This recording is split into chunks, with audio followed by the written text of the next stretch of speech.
जय श्री कृष्ण। अब हम आरंभ कर रहे हैं गीता जी का अध्याय 5, कर्म संन्यास योग।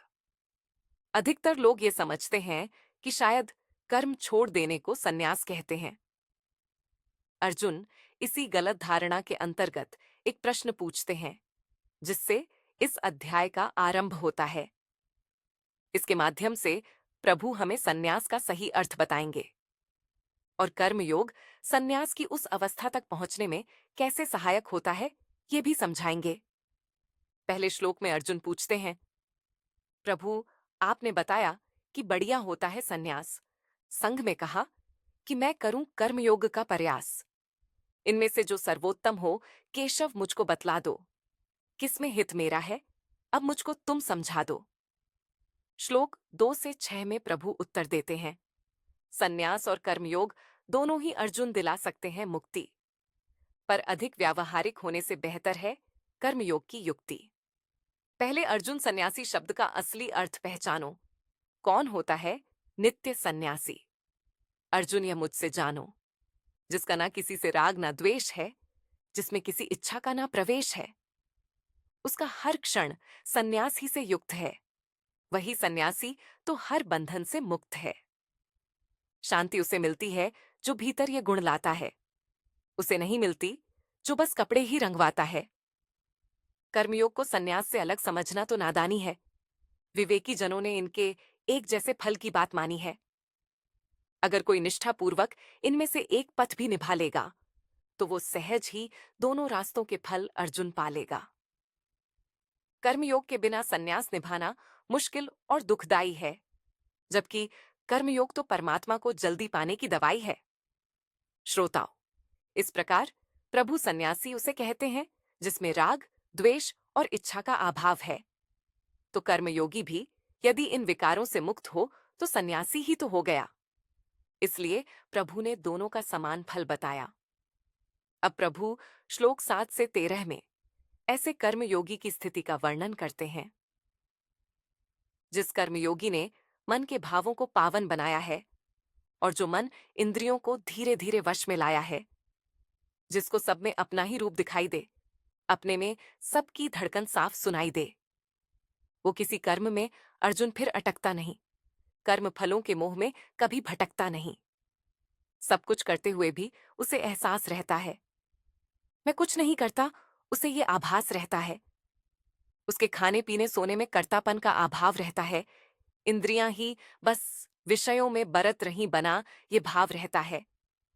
जो निरासक्त हो अपना कर्म करे जिंदगानी में, वैसे ही मुक्त रहता वो जैसे कमल रहे पानी में। कर्मयोगी कर्म नहीं करते पार्थ कुछ पाने के लिए, वो कर्म करते हैं अपने को शुद्ध बनाने के लिए। निरासक्त योगी को शांति का प्रसाद मिल जाता है। फल की इच्छा से युक्त व्यक्ति तो बंधन ही पाता है। जिसका मन ज्ञान से भरपूर हो जाता है, उसका मन समस्त कर्मों से दूर हो जाता है। मैं वास्तव में कुछ नहीं करता, वो जान जाता है। भीतर की शांति और मुक्ति का मार्ग पहचान जाता है। श्रोताओं, कर्मयोगी एक दिन उस अवस्था में आ जाता है जहां उसे आभास होता है कि वो स्वयं कुछ नहीं करता। अब एक प्रश्न उठ सकता है, अगर कर्मों का कर्ता जीव नहीं है तो कौन है? क्या भगवान करता है? इसका उत्तर हमारे प्रभु श्लोक 14 से 15 में देते हैं। भगवान न तो किसी के कर्मों की रचना करते हैं, न ही प्रभु किसी के अंदर अर्जुन कर्तापन भरते हैं। प्रकृति के गुण जीव से अर्जुन कर्म करवाते हैं, जैसे मानो बरबस कर्म में पार्थ उन्हें लगाते हैं। अज्ञान के कारण जीव खुद को शरीर ही जानता है। इसी अज्ञान के कारण फिर कर्ता खुद को मानता है। कर्मों का फल भी प्रकृति के स्वभाव से आता है, जीव को जो कर्मानुसार सुख दुख पार्थ दिलाता है। जीव के पाप पुण्य में भगवान का ना कोई हिस्सा है। इसमें तो सारा प्रकृति के गुणों का ही पाठ किस्सा है। लेकिन अज्ञान के कारण जब जीव को हो जाए भ्रम, तब शुरू हो मोह, कर्तापन, पाप पुण्य आदि का क्रम। श्रोताओं, इस प्रकार प्रभु ने कर्म, कर्तापन, कर्मफल, प्रकृति और अज्ञान के बीच का संबंध स्पष्ट किया। अब श्लोक 16 से 20 में प्रभु उस पूर्ण कर्मयोगी की अवस्था का वर्णन करते हैं जिसने कर्मयोग के मार्ग पर चलते चलते तत्व ज्ञान प्राप्त कर लिया है, जिसने ज्ञान से अज्ञान को मिटाया है, भीतर उसी ने अपने उजाला फैलाया है। उसे अंतस में अपने प्रभु दिखाई देते हैं, मुरली के जैसे मधुर स्वर सुनाई देते हैं। जिनकी बुद्धि भगवान में लय हुई है, आत्मा भी पूरी अर्जुन प्रभुमय हुई है, जिन्हें निष्ठा बस अपने प्रभु से लगानी है, मन ने भी जिनके प्रभु मिलन की ठानी है, ऐसे ज्ञानी जनों के सब पाप धुल जाते हैं। वो सदा को अपने प्रभु से ही मिल जाते हैं। इस अवस्था में उन्हें बस मेरी ही धुन सुनाई दे, सब में अर्जुन मानो मेरा ही जैसे रूप दिखाई दे। फिर चाहे ब्राह्मण, हाथी, कुत्ता हो या गाय, सब में ज्ञानी को मेरा ही रूप नजर आए। जिन्होंने अपने अंदर अर्जुन ये समदृष्टि पाली है, जीते जी समझो जन्म मरण की पीर मिटा ली है। क्योंकि वो सब में ब्रह्म ही पहचान पाते हैं, इससे वे अर्जुन मानो ब्रह्म रूप हो जाते हैं। ऐसा व्यक्ति सुख में फूलता नहीं, दुख के झूले में भी झूलता नहीं, क्योंकि उसने बुद्धि की स्थिरता पाली है, मोह को छोड़ वृत्ति हरि में टिका ली है। श्रोताओं, अभी तक प्रभु ने कर्मयोगी की सिद्ध अवस्था के बारे में बताया। अब हमारे प्रभु इंद्रिय सुख और अपने भीतर के आनंद का तुलनात्मक विश्लेषण करते हुए समझाते हैं। श्लोक 21 से 25 में प्रभु कहते हैं, जिसने बाहरी सुखों की आसक्ति मिटा ली है, उसने अंदर के सुख की चाबी मानो पाली है। जो प्रभु से जुड़कर सब में हरि को ही निहारता है, वो भीतर अविनाशी सुख का अनुभव उतारता है। वहीं इंद्रिय सुख तो पार्थ आखिर दुख ही लाते हैं। ये भोगते भोगते क्रमशः दुख में ही बदल जाते हैं। इंद्रिय सुख भले संसारी लोगों को भाते हैं, ज्ञानी को मगर वो आनंद नहीं दिलाते हैं, क्योंकि इन सुखों का तो आदि और अंत है, जबकि भीतर का आनंद तो प्यारे अनंत है।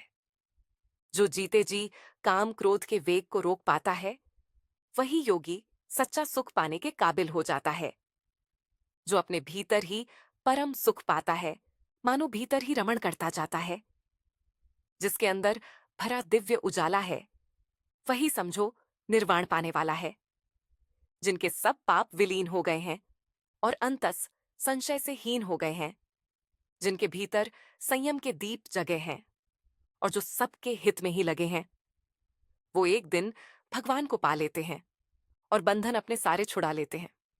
जो काम क्रोध से परे हैं, चित्त में जो संयम धरे हैं, जो अपने अंदर ही रमण करते हैं, वो तो मोक्ष में ही भ्रमण करते हैं। श्रोताओं, मोक्ष सिर्फ मृत्यु के बाद मिलने वाली स्थिति नहीं है, ये तो जीते जी मिलने वाला परमानंद का समुद्र है। ज्ञान जिसके जीवन में उतर आता है, उसका हर पल प्रभु के दिव्य आनंद और मोक्ष से भर जाता है। बाहर के सब सुख दुख उसके लिए बहुत छोटे हो जाते हैं। यही तो जीवन मुक्त व्यक्ति की स्थिति है, जिसे प्रभु ने बहुत सरल शब्दों में बता दिया। अंदर के इस आनंद को अनुभव करने का एक और मार्ग भी है, जो है ध्यान। अब प्रभु श्लोक 27 और 28 में ध्यान की इसी प्रक्रिया की तरफ इशारा करते हुए कहते हैं, जो साधक बाहरी विषयों को छोड़कर अपनी दृष्टि भ्रिकुटी के मध्य में जोड़कर नासिका में आती जाती सांस सम करता है, काबू अपने इंद्रिय, बुद्धि और मन करता है, जिसने मोक्ष को ही ध्येय बनाया है, इच्छा, भय, क्रोध को भी मिटाया है, अपने सारे बंधन वह छुड़ा लेगा, वह मुक्ति अर्जुन निश्चित पा लेगा। श्रोताओं, ध्यान का विषय प्रभु अगले अध्याय में और भी विस्तार से बताएंगे।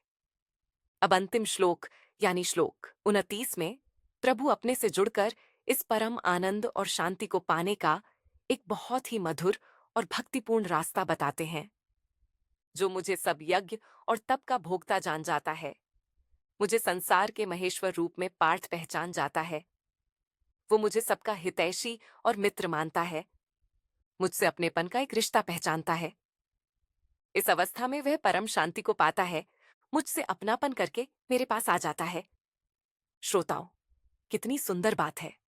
सोचो, यदि हम ये जान लें कि हम जो भी निष्काम कर्म, यज्ञ और तप करते हैं, वह प्रभु को ही अर्पित होता है, प्रभु की ही प्रसन्नता के लिए है, तो वह कर्म हम कितनी सहजता और आनंद के साथ कर पाएंगे। इसके साथ यदि हम ये मान लें कि प्रभु हमारे परम हितैषी मित्र की तरह सदा हमारे साथ हैं, तो द्वंद्व का कोई स्थान नहीं रहता। तब हमें भक्ति का अद्भुत रस और परम शांति प्राप्त हो जाएगी। शायद ये उस परम शांति तक पहुंचने का सबसे सरल और रसीला मार्ग है। तो अपने कर्मों को बोझ मत समझो, बल्कि कर्मों को पूरे अपनेपन, प्रेम और श्रद्धा से पुष्पों की भांति प्रभु चरणों में चढ़ाते चलो। यही इस अध्याय का सार है। फिर मिलेंगे गीता जी के एक और अध्याय के साथ। तब तक के लिए जय श्री कृष्ण।